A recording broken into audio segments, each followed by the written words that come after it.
we're talking about consent, we have to talk about another dimension of it, and that's rejection. I believe that rejection and managing rejection is an essential life skill. It should be taught alongside communication and everything else to do with emotional literacy, but it's not, right? We don't know how to acknowledge rejection, lean into rejection, embrace, and then of course, work through rejection. So I'd love to talk about that because you mentioned pressure, and it's okay perhaps for somebody to say, hey, are you in the mood to chat? But if you've said no, or if you're at the gym and you're wearing your headphones and you clearly don't want to talk to anyone and somebody's pressuring you, oftentimes it has to do with entitlement, but also their lack of capacity to deal with rejection. So I'm curious, like how you feel about rejection. Are you good at rejection? Any tips on rejection? I think I'm terrible at it, but I behave appropriately. I don't pressure the person anymore, but then I beat myself up for like ever, and I'm like, oh, I'm like so horrible. I'm such a pressuring person. I'm a villain. You know what I mean? It's like you're a creeper. Yeah, I'm a creeper. Yeah. I'm a perv. Like I should never have sex again. So I need to calm down on that. You know what I mean? So. Because I would honestly like even ask him to have sex more often, but I'm always afraid of being rejected. So I'm I with don't really you. have anything good to say. I'm with you on that. Terrible at it. Okay. I'm with you on that. In my long-term relationship, I also struggle with rejection. So, and it does hold me back sometimes from initiating. And I've had to like learn more recently to just push through that, because if I leave sexual initiation with him all the time, A, I might not get it as much as I want. And B, it also puts all the onus of pressure on him to make sure we have sex, and also to potentially deal with rejection, because it doesn't mean I'm not always in the mood either. But I think that, exactly, you know, when we look at someone else's situation, it can be easier, right?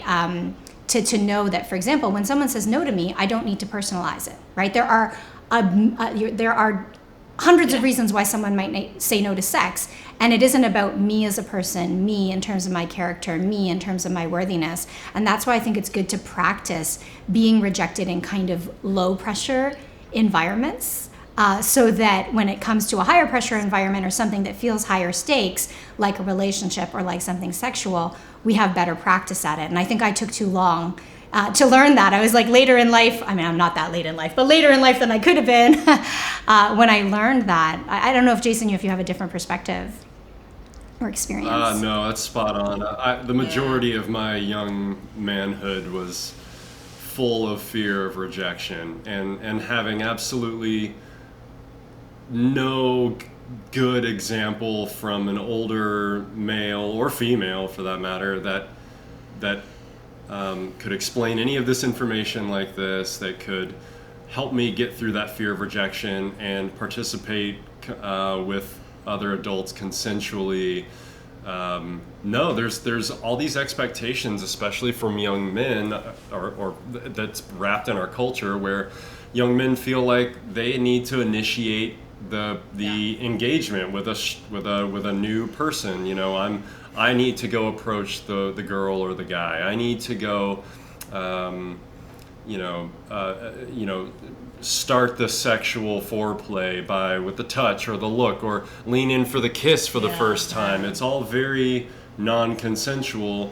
And when I learned about consent, it was just like, boom, that even feels sexy to me. This whole idea that I can sit with somebody I've never had sex with, and we're on the first date or the second date or whatever you're comfortable with, and talk about sex and find out what they're comfortable with, what they're not comfortable with. Like that brings down the fear of rejection so much. That's a good point.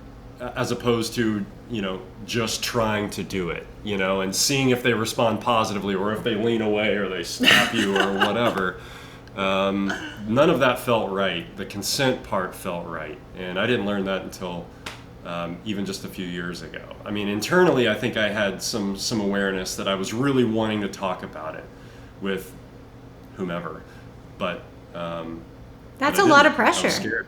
And I had no elders in my life who could mentor me through that. So that's a lot of pressure. Big part of my young manhood. And even now as an adult, I feel like I'm still a little a little hesitant, even when she's given me permission or we're within our relationship to engage with people, say at a play party, and I still shy away from being very forthcoming to someone for fear of like being a creeper or something like that. But it's getting better. I definitely am feeling more confident. I've had some positive feedback, participating in the way that I think is right and consensual, and they've responded positively and said, yes, I would like to play with you guys. And that's been really impacting and helpful for me in my growth. So I'm curious, is being rejected helping with your management of rejection or attenuating your fear of rejection? Because when we think about anything that's rooted in like fear and anxiety, we tend to avoid it.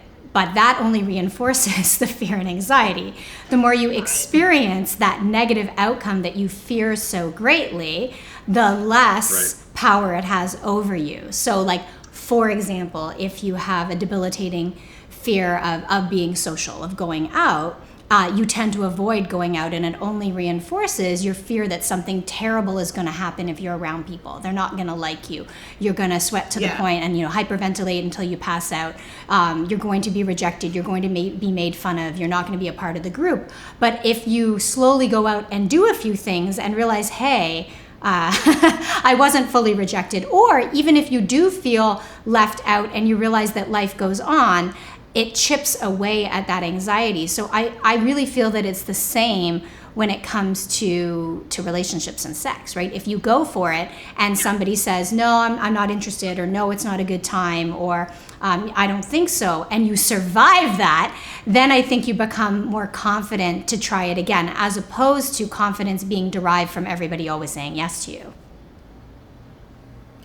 That's a really good point. I think it's important to just keep trying. Obviously, don't necessarily push your way through everything, but keep attempting things in a very like ethical and honest way.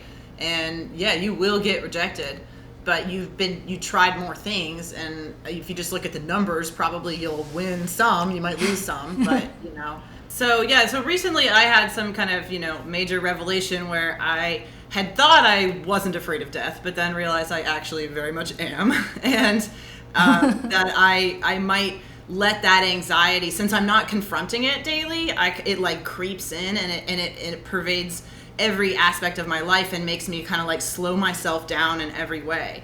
And when I started to be like, no, I'm actually scared of death, like let's just look at this in the face right now, and then you almost picture, Grim Reaper or something, and like that makes me turn around and like act. I'm just like, oh, I'm gonna go live right now, because like that is kind of looming. And if I keep that, I know that sounds really weird, if I keep that in mind, it makes me have a little more courage to act.